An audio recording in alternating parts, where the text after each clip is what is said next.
طالبانو په هرات کې د دوی پر حکومت یو اعتراض کوونکی ښوونکی نیولی. سرچینې وایي نوید الله فطرت د سنبلې میاشتې په 4مه سهار مهال د هرات ښار سینما چوک ته نږدې د طالب ځواکونو لخوا نیول شوی.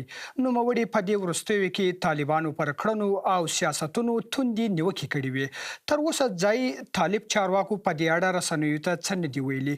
په دې اړوند ستاسو غبرګونونو ته کتنه لرو، خو وړاندې د نوید الله فطرت د هماغو څرګندونو یا برخه اورو. هموطن گرامی، تو کسی که به این عنوان آمده به خاطر دین نامده، این 100% میگم دغدغه تو قدرت قومی است، دغدغه تو نجات دین نیست. به خاطر نجات دین من پیام ما به علما هست، به همه دانشمندا هست که اگر شما دغدغه دین را دارین، دین را از حوزه سیاست جدا کن، خلاص دیگه کار به استخوان رسیده، دیگه این ملت نمیخواد. همه جوانان را امروز همه دینگریز شده. په سر کې سلام جان ته ورځو. هغه وایي داسې نه ده چې افغانستان یوازې د طالبانو وطن دی. دا د هر افغان ګډ کور دی او هر افغان حق لري چې د هیواد د وضعیت په اړه خپل نظر او انتقاد څرګند کړي.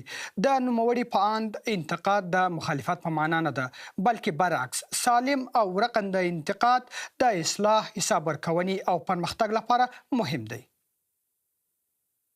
د خواله رسنیو بل کارونکی احمد جان بیا د طالبانو نظام پر خلاف د کړنو په اړه وایي هغه کسان چې دغه حکومت خلاف وي باید شرعي قانون ته معرفي سي.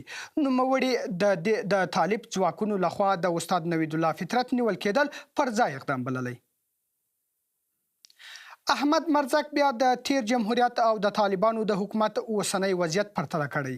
نوموړي ویلي د جمهوریت پر مهال به که چا سره په یوه میموري کارت کې ترانې وي او امنیتي ځواکونو به ونیوه، سخته جزا به یې ورکوله. خو اوس د نیوکو په بدل کې خلک نیول کیږي او ورسره د تنبیه له لارې چلند کیږي. په دې برخه کې مو د نوید الله فطرت د څرګندونو او نیول کېدو اړوند د یو تن سیاسي چارو شنونکي نظر راخیستی دی. هر ډول سیمه‌ایز، توکمیز او ژبنیز اختلافاتو ته لمن وهل د افغانستان د ملي ګټو پر ضد دی. افغانستان یو واحد ملت دی او داسې خبرې چې په سوشل میډیا کې قومي اختلافاتو ته لمن وهل دي، دا د پردیو استخباراتو ستراتیژیک هدف دی. افغانستان یو واحد ملت دی، ورونه قومونه پکې ورونه دي او موږ ګورو نه دا اوس بلکې په تیرو 50 کلونو کې د افغانستان دښمنان د همدغې لارې نه په قومونو کې اختلاف اچولی، تبعیض ته یې کار کړی او خپل شومو اهدافو ته رسېدلي. یو ځل بیا په جرأت او جسارت وایي هغوی چې قومي، سیمه‌ایز او ژبنیز اختلافاتو ته لمن وهي د افغانستان پر سلامت او د افغانستان په بقا او د افغانستان په پایښت باندې باور نه لري. صابری در واکنش به دستگیری نوید الله فطرت گفته که شجاعت او در بیان حقیقت قابل تحسین است. به باور او فطرت با بیان آنچه حقیقت می‌داند به وجدان خود آرامش بخشیده و اکنون لازم است برای رهایی او تلاش شود و روند دادخواهی نیز پیگیری شود.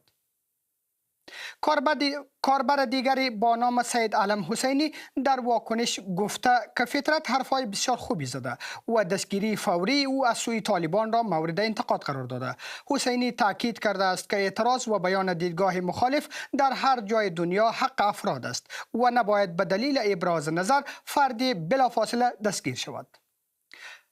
عبدالحق صمیم نظر متفاوتی دارد. او میگوید انتقاد مثبت میتواند راهکار مناسبی باشد. صمیم تاکید کرده که همه انسانیم و پیروان یک دین هستیم و اگر درباره افکار و روش ها انتقادی وجود دارد باید این انتقادها به شکل برادرانه و خیرخواهانه بررسی شود.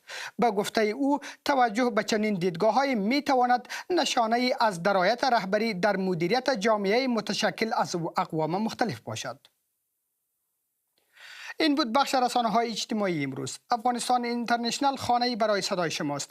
پس گفتنی و ویدیوهای خود را به شماره 0044 73 4000 6000 بفرستید.